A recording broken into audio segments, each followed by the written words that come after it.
Anyway, Mitch, I'm curious because you know personalities and you studied coaches, and I went back and listened to Coach Campbell on Husker Sports Nightly with Jess talk about the expectation level for the culture, and he was talking about year 1 to year 2 to year 3, and year 3 is now defending the culture, defending the program as a player.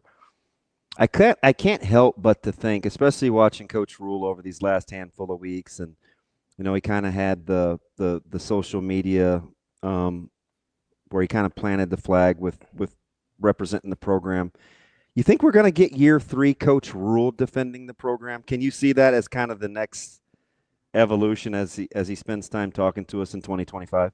Seems like it. I mean, I think he's probably already started with that. I think you see subtle adjustments and changes, and you could even say that like some of that is the way that he handled the spring. Some of that is evident in the way that he handled the spring and the way that he's handling the summer too. So I we way overanalyze who Nebraska takes, and I think everyone in the media does this because it comes out around July 1st, and you're kind of starved for football stuff. Although not this year, there seems like there's been a lot of news this week, but it's a habit now to look at the Big Ten Media Days list and see who they're taking and go, ooh, like how can we analyze that? Like, what does that mean? Like, it doesn't really mean anything. It means like those were the guys that they felt would be good to talk, or maybe they didn't have a vacation plan, but right before preseason camp started. But the fact that they're taking Henry Lutovsky over, like, you could have taken Rocco Spindler really easy. Mm-hmm. And Rocco has only been in the program for a few months, but he's way more comfortable, I think, in front of cameras than most of the other projected starters. Certainly Lutovsky. Like Lutovsky's a guy last year with Ben Scott as a guy that had only been in the program 1 year. Yeah, and I mean they took Jeff Sims. I mean, I think there's a temptation now to just take guys who come in out of the portal. Like you could see Nebraska taking Dane Key or Marcus Watson Trent. Like these are leaders on the team. But to me, that's like kind of part of defending the program is, no, we're going to go with the guys, put the guys out front who've been a part of this for at least the last year or two. So Lutovsky to me is somebody who can speak about the program.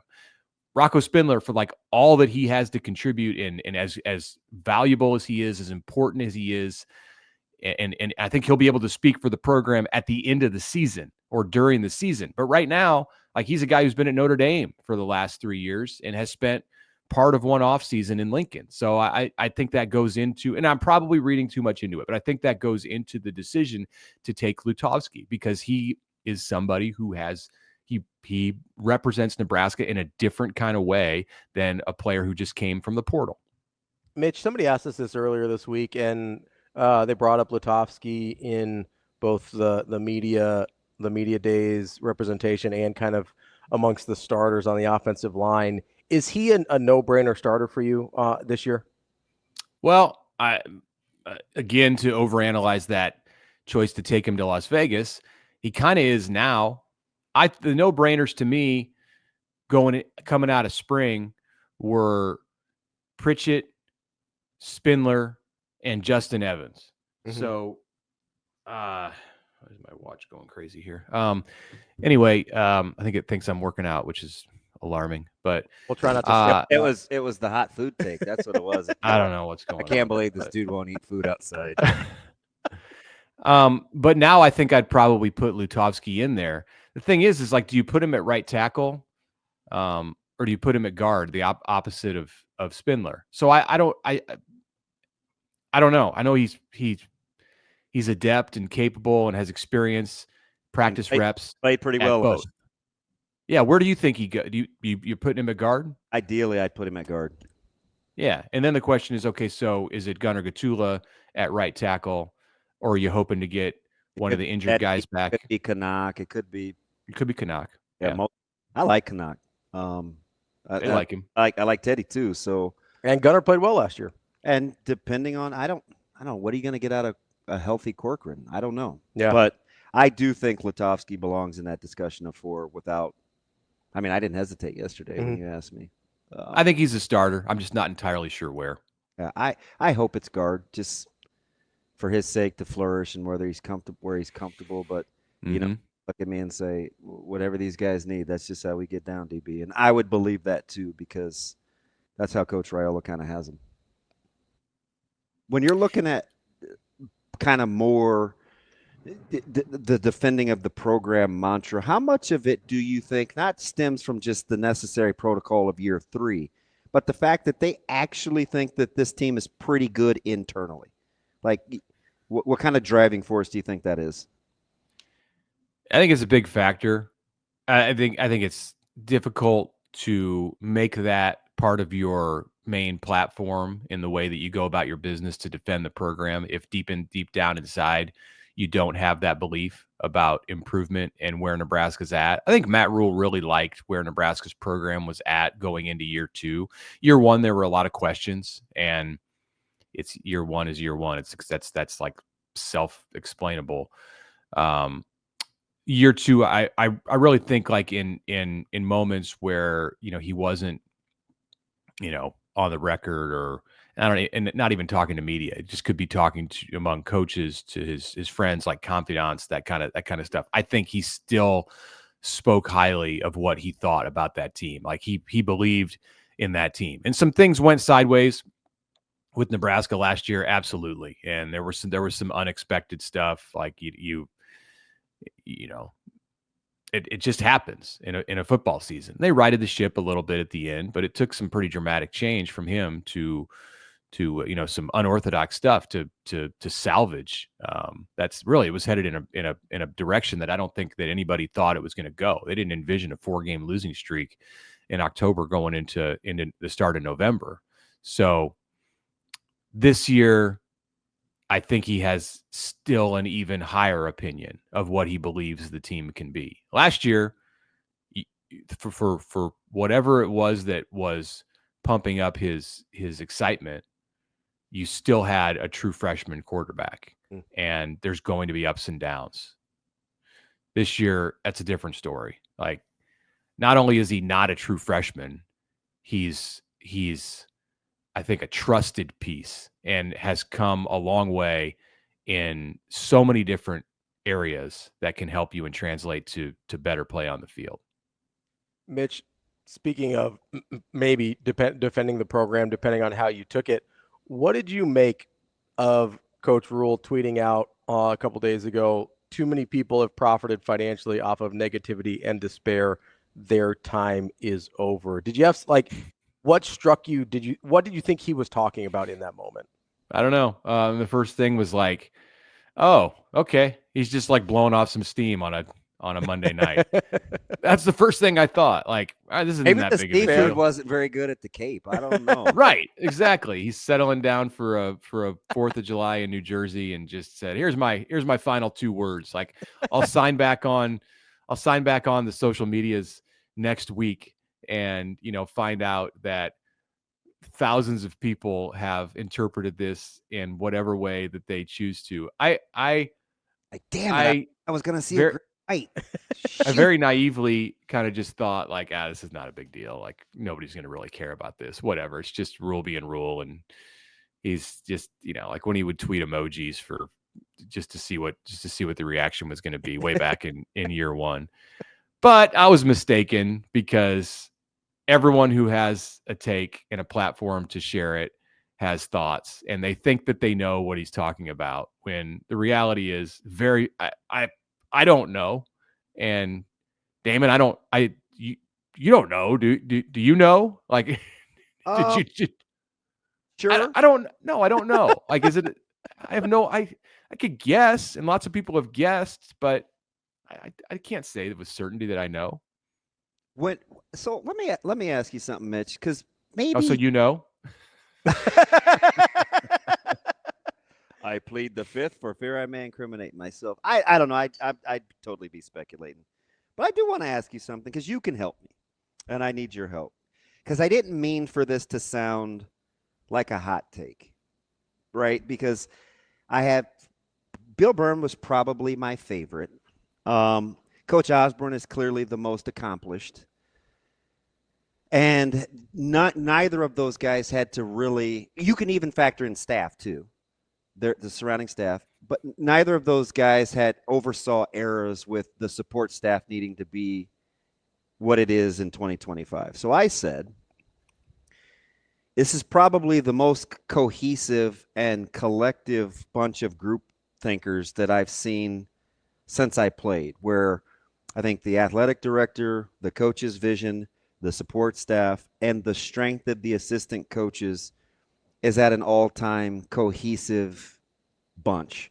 I don't know how it lends itself to wins and losses, but in terms of being like-minded and defending the university and what it's capable of, I haven't really seen this. Is that a hot take for you, or does it make sense?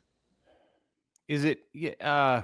You may have had a better individual AD or a better individual, but collect the team, the pieces, the sum of the parts. Okay, so sure. I don't think it's that hot of a take. I mean, I think that the people around Troy Dannon and under him all appear to be very competent. And when you have conversations with like Kristen Brown who is in charge of women's sports, or with Haven Fields, and then you get into the football program and you talk to like Kristen Coggin or Mitch Cholowinski, and I'm talking about people who are all in like senior type leadership roles, like lieutenants for Dannon or Rhule. All of them come off to me as very good at, like the appearance is really good. Like when you meet them, you're going to walk away impressed. I don't have the luxury of being able to sit with them for like an entire day and watch them go about their job and say, oh yeah, I know. And even then, would you really know for certain, like how effective, efficient, everything they are? It would take more studying, but like it looks good on the surface. I think it's good. Like it appears to be like a very buttoned up, well-run, nicely structured organization within the athletic department and within the football program. But part of it to me, and part of the reason that I don't think it's a hot take, is because it's kind of obvious. Like in the days when Nebraska athletics was just a machine, you go back to when Bill Byrne was the AD, like 30 years ago. They didn't have that many. They didn't have anywhere close to that many people in these kind of roles. It was like three or four people doing the jobs that you now have like 10 or 12 to do. And part of it is that there's more to do now. And there's so many different areas that you have to pay attention to, and things that didn't exist in football or in college sports 30 years ago that are prominent now. But like, I think it looks great because there's so many people in the positions to do the job. Even just with Bill Byrne and Coach Osborne, just two individuals, head coach, athletic director, there didn't always come across as this unified, cohesive, collective, hey, we're moving, I want to move in the same direction. And that's just with two. Yeah, you're right. Know what I mean? You're right. It didn't. And there were ebbs and flows of that, like at the end for sure. But right. I totally agree. Even before Coach Osborne retired and went over Bill Byrne's head to pick his successor. Like even before that, there was plenty of there. What's that? I wasn't exactly going there, but yeah. I mean, okay. Well, no, I mean, that's like the most obvious example of how the two of them were not on the same page.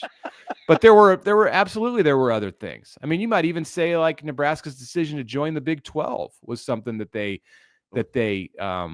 didn't see eye to eye on. So yeah, absolutely. Like there wasn't the cohesiveness, but I mean, I think they were both like so like level-headed and like business focused that whatever like personal differences and disagreements that they might have had over an issue, big or small, like they were able to set it aside and ultimately do what they believe, like come to some kind of an arrangement where they believed like they were making the best of the situation. Like it wasn't dysfunctional in the way that we have seen athletic director, football coach relationships work, the dynamic work other times in the past 20 or 30 years. Plenty of times it's been dysfunctional and detrimental way to the more. success of the team. But and they're at a place right now where I do not see that. I do not see. I see efficiency and a unified front. Mitch, would you make the case that this is the most difficult era in the last 25 years to navigate on top of that? Or is Well, it's good that they have a lot of people. It's good that they have that the staff is deep. So that makes it that takes away some of the difficulty. Like if you were trying to do this with the size staff that Nebraska had 10 years ago or 20 years ago, you'd be in deep. But yeah, it's more complicated to think about the stuff that's on Nebraska's plate as an athletic department right now. And if you want to compare it to 2015 or 2005, it's night and day different. I mean, just the revenue sharing and everything that comes with that is a huge hornet's nest that just wasn't there. So, and it goes way beyond that. Like it's a lot. I mean, we used to say that college football or college sports is like it's big business. It's, compared to a Fortune 500 company, and it pales in comparison to what you see today. If it was a Fortune 500 company, then it's something way beyond that today in 2025.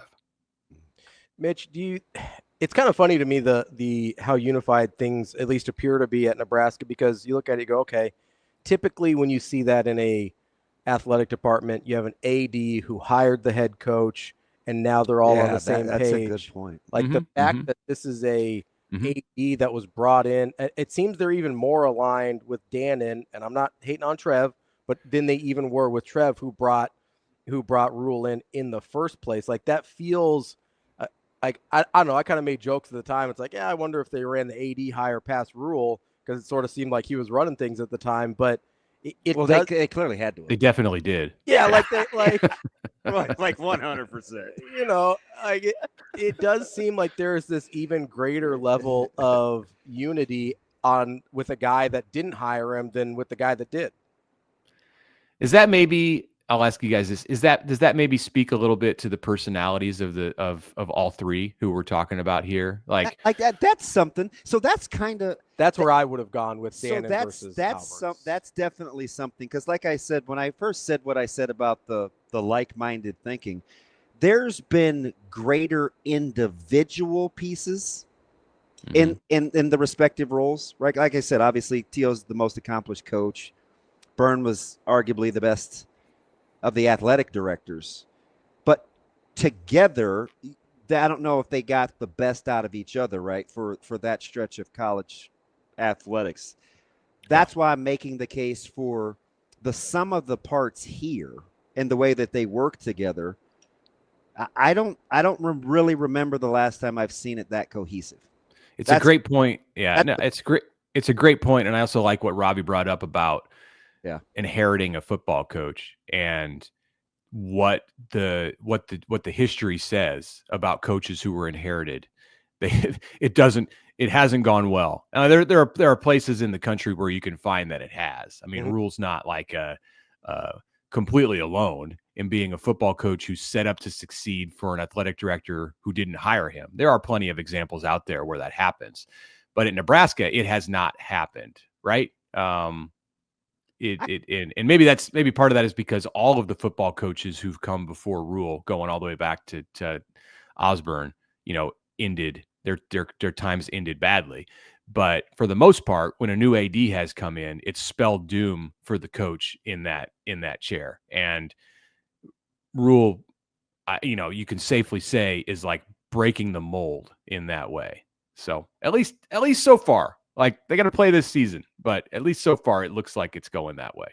I do think there's a part of it, not to answer my own question or anything, but you kind of threw it back on us, so I'll allow myself in this moment. Like, I do think part of it is it really doesn't seem like Dannon cares about getting credit, and it's really easy to align with someone like that. Where I've made a lot of jokes about Trev. I think Trev was good at his job. He wasn't even the worst of the bunch. I do think Trev wanted that's credit, not the example though, I would have used.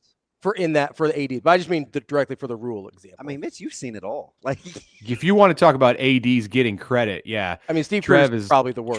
Trev is third on the list. Peterson's is Peterson the worst?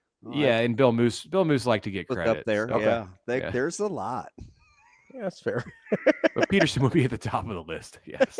Like I'm just telling you, like and I think the thing that I'm so enamored by is the range in which they have to operate at a high aptitude, like just the level of being a forward thinker, right? You can't be a guy that's going to bitch and moan and needs things to be crystal clear before you can function at a high level. These guys and gals can clearly operate in the murk and still come across as thinking real collectively. Like I think I don't know, man. I think it'd be incredibly difficult to play a game in which you don't know the rules and to have everybody play it the same way. I don't know. Yeah, I mean, just like a quick thought here to expand on that subject. Like, imagine being Matt Rhule and trying to strategize on how to put together this 2026 recruiting class from the months of let's just say signing day last year when you got done, you put the cherry on top of the 2025 class. So from December through May and June of this year to say we have to figure out the way to put this class together, but we don't know how many people we're going to be allowed to have on the roster in 2025. Like it could vary. It could swing by like 20 bodies. We may have to be at a hard 105. Yeah. And for a while, it looked like they were going to have to at a minimum 15. Yeah. Right? That's a so lot. Right. He was recruiting and strategizing to put a class together with like 1.5 hands tied behind his back. And then in June, they got clarity. On June 6th, they got clarity. And they were told with the House settlement that they could count old players who were on the roster. They wouldn't have to count against the 105. And all of a sudden, it opened up, and you're able to recruit without a hand tied behind your back. And look what's happened since then. The class went from 2 to 12, and all of a sudden, it appears to be right on track with where they wanted to be at the end of this thing. Yeah, Tony, one of our listeners brings up a good point. Because Remington, and this was kind of one of his things when he wanted to streamline the athletic department. I mean, Remington did say out loud, he's like, there's a lot of people in this athletic department. It's just crazy how in like 8 short years. I do think it's funny though, because it's changed quite a bit. It's sort of the thing that people talk about, like, hey, there's too many cooks in the kitchen. Like, that's fine as long as everybody's on the same page. I think that was the bigger issue. And as long as they all have defined roles. I think I've seen examples in the past of people in the athletic department who had big titles, but they didn't have defined roles. I think they do. I think for the most part, they do now. Wow, that's a good point. I'm gonna have to take off and run with this one. He always does that to me, though. Mitch, this segment will last another segment and a day because of some of the stuff that you say. That's why you can only come on every other week. Otherwise, that's all the content we would get to. We'd never get to a rundown. Like we do anyway. Mitch. Well, the summer craziness is almost over, so like baseball's about done. So thank you for and vacationing and all that. Thank you for and Shane, really, not you guys, but thank you, Shane, for just like continuing every time you would tell me, hey, you're scheduled to be on the show this week. I'm like, I'm sorry, I can't do that. I'm like, I'm doing this or that, but. Now we're starting to get back to normal. It's July, and we got 3 weeks until 3 weeks. 3 weeks from yesterday, we'll be talking in Nebraska and Vegas. I always love the fact you always have a different angle, Mitch. So you're probably like, this whole Dylan guy, 45 minutes open session, no big deal. I'm going to talk to take Deshaun Singleton. He will challenge your high level thinking skills, and you'll come up with a good angle. Pick Deshaun Singleton's brain. He is extremely interesting if he'll give you what's in there. Good. I hope we get that, because that's one thing I miss in like this new way modern way of the access to players where 95% of it is them standing at a podium taking questions from 20 people. Like, you miss the opportunities, and they still exist in some situations, but to be able to sit down with a guy one-on-one and really talk to him. And, you know, while part of Big Ten Media Days is that big group, like, they're there long enough for an entire day that if you want to, you'll be able to talk to him one-on-one. And Deshaun's one of those guys that I think would be great to get to know better. He's interesting. That's our guy, Mitch Sherman from The Athletic. Mitch, appreciate the time. As always, great stuff. Have a good holiday weekend, and we'll talk to you soon. Be safe. All right. Thanks. Appreciate it. You too.